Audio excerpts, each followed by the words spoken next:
What does it mean to be a team player, an ideal team player at that? If you want to be a great team player and you want to start showing up that way right now, then this is the video for you. Wouldn't it be nice if somebody had a formula for this? Well, actually, there is. And you can be a better team player tomorrow, and I'll give you these references right now.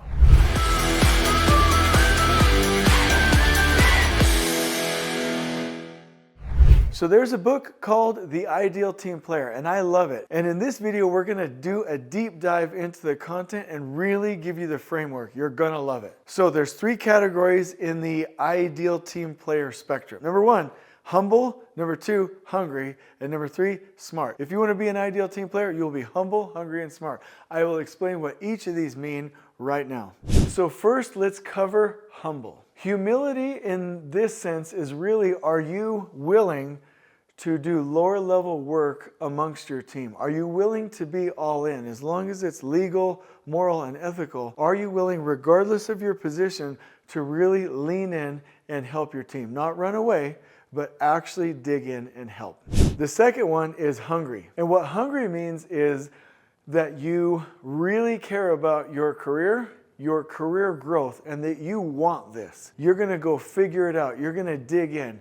You're going to really own your role and do well in your position, meaning that you are that hardworking, get it done type player. That's what hungry means. And so when you are on a team, not only must you be willing to do what's needed in that team, but also do it well with a certain amount of hunger.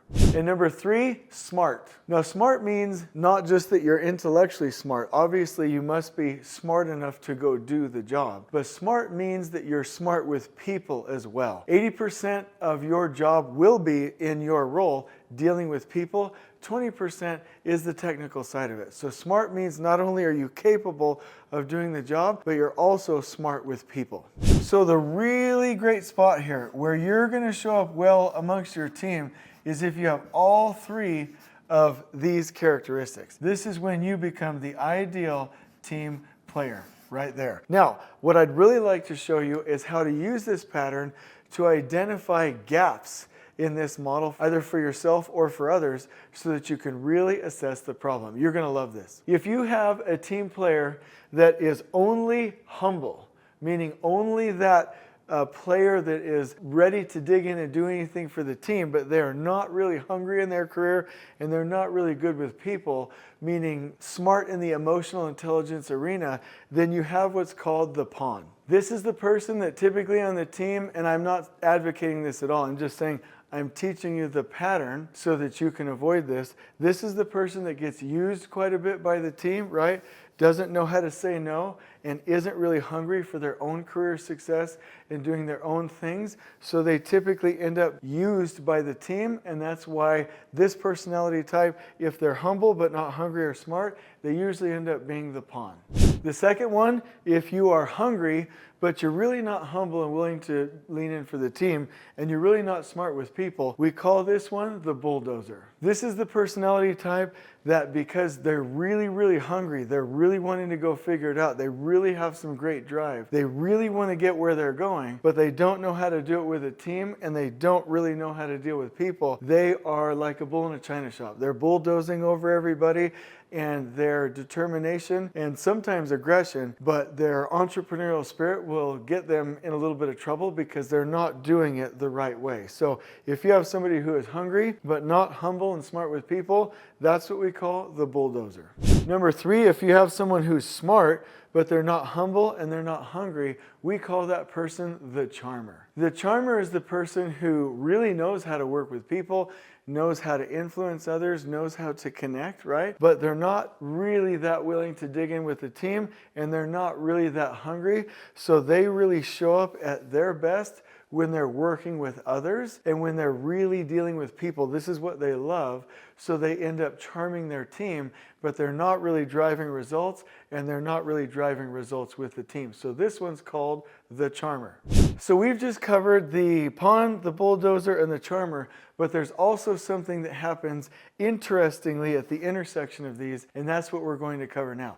If you are humble and if you are smart, which means that you are willing to dig in with the team and you're really good with people, that means that you become the lovable slacker. And the lovable slacker right here in this wedge is the personality type or the tendency to really be able to work well with the team and do whatever they want, but not super hungry and driven. So we'll do things typically when asked, right? Everybody loves them, but they're a little bit of a slacker, really not on the edge of productivity, not really out there leading things, self-motivated. This is the type that we call the lovable slacker. Now, what if you're humble and hungry, but you're not smart? Let's see what happens at this intersection. This is called the accidental mess maker. The accidental mess maker is the person that really has a lot of drive, right? And is willing to go do anything, but really doesn't understand that emotional intelligence piece or how to deal with others. So will typically end up stepping on people's toes, making messes, doing duplicate work, right? Causing conflict within the team. And so when you're coaching this person, you will coach them how to interact with the team and deal with others. And the last intersection we have is between hungry and smart. If you have somebody who is hungry and smart, that's what we call the skillful politician. The skillful politician is somebody who is really hungry, right? Wants to get it done and knows how to work with people, but isn't really willing to lean in and do lower level work. So they're really attempting to kind of elevate, politic, and get to certain positions. They know how to do it through people, so they a lot of times sound like a politician. And they're skillful because they know how to work themselves into higher levels of authority within the team or the business unit. So these are the three: the lovable slacker, the accidental mess maker, and the skillful politician. For this one right here, there's not a whole lot you can do to encourage somebody to have more hunger. So that one's a little bit of a mystery. If you have one of these situations, you might try and find their passion or at least have a discussion. If you find the accidental mess maker, this is all about training. Help he or she to understand how to also work with and through people. If you have the skillful politician that is hungry and smart but not humble and willing to dig in with the team, this is one of the other tough ones. You can overcome this. This is really about having a discussion and asking for them to stretch and possibly move outside of their comfort zone and really practice being there for the team and to assess their intentions. So this is the pattern, and I've been able to use this pattern everywhere I go in business. It's fantastic. So for all of us, if you are looking at this pattern, not only is this simple enough for us to assess where we are and where others are, but we also have very specific areas of focus where we can go and do some thought work and do some training. So I recommend that either you assessing yourself or companies assessing their employees follow these key steps. Step number one, please comment on this video. Oh wait, no, that doesn't tie to my steps, but hey, while you're here, we would love for you to comment on these videos. If you have any questions, I'll answer them directly, because we really want to develop this relationship and get you the info you need, because you deserve it. Okay, so let's get back to the real step one. Hire the right people. You can, and there are assessments on the Table Group website, which we will link you to in the description below, but you can do an assessment of your incoming new hires and the employees that already exist in your company. But using this as a framework will enable you to hire people that are more aligned with your team. Number two, like I mentioned, you can assess the existing staff. Not to cut, no slash and burn approaches here. This is simply to help people, right? Because if you have a deviation from the ideal team player framework, then there's going to be friction, there's going to be conflict, and we don't want that. We really want the team to gel. So assess your existing team, the people in your organization, and provide coaching around the framework. Number three, develop the existing staff. If you have employees in your organization that are missing the people part of it or specific skills in any of these areas, then absolutely, let's start providing programs and training and support and discussions about how they can improve along those lines. Even rallying the organization around the framework will be clear and help people to understand what you expect and how they can develop. And number 4, embed these values into your culture. If you talk about it, if you believe it, if you act in this direction, if people see you promoting in this direction, hiring in this direction, right, and coaching in this direction, it will begin to be a culture or a part of your culture. So make sure that this pattern is talked about, meaning it's a part of your beliefs, and that you're acting on it, which means that it's part of everybody's micro actions. Then it will be a part of your culture.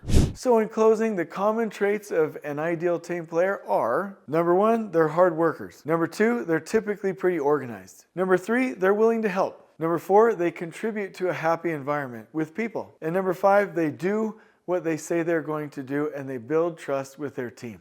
And so are you an ideal team player? Well, let's find out. In the description below, I'm going to not only link you to Patrick Lencioni's book, which is fantastic, but also to some guides that will help you, and to the assessment you can use for hiring or the self-assessment you can use for yourself as you develop into an ideal team player. I hope you've enjoyed this video. On we go.